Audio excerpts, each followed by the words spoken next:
How do juries calculate pain and suffering damages? Imagine being in a courtroom where your injury is being evaluated, but instead of a clear dollar amount, a jury has to decide how much your pain and suffering are worth.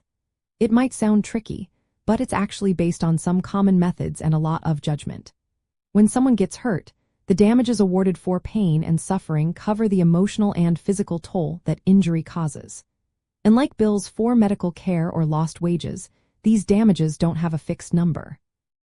Instead, juries look at the evidence and use humane approaches to come up with a fair amount. The first method is called the multiplier method. Here, the jury starts with the total economic damages, which include medical bills, lost wages, and property damage.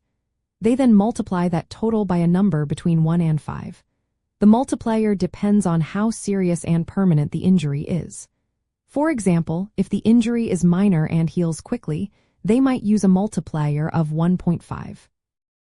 But if the injury is severe, long-lasting, or permanent, they might choose a multiplier of 4 or 5.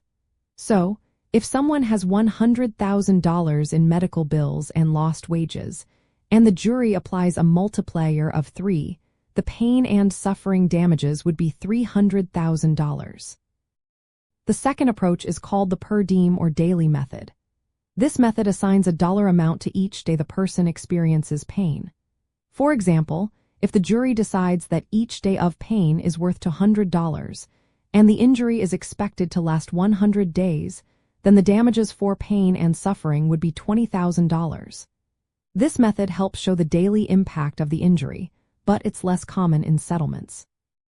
It's more often used to help juries visualize how pain affects someone day by day. Juries are told that there's no exact formula for pain and suffering damages. They have to use their judgment and consider several factors.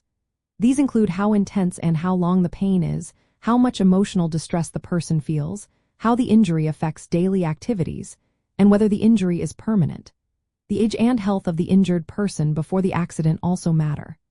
Because pain and suffering are subjective, awards can vary a lot, even for similar injuries. Some courts might set limits or caps on non-economic damages, but generally, juries have wide discretion to decide what's fair. In the end, calculating pain and suffering damages involves combining the evidence of economic losses with the jury's view of how much the injury has impacted the person's life.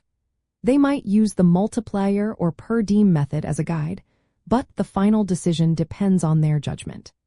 This process aims to fairly compensate someone for the physical pain and emotional hardship they've endured.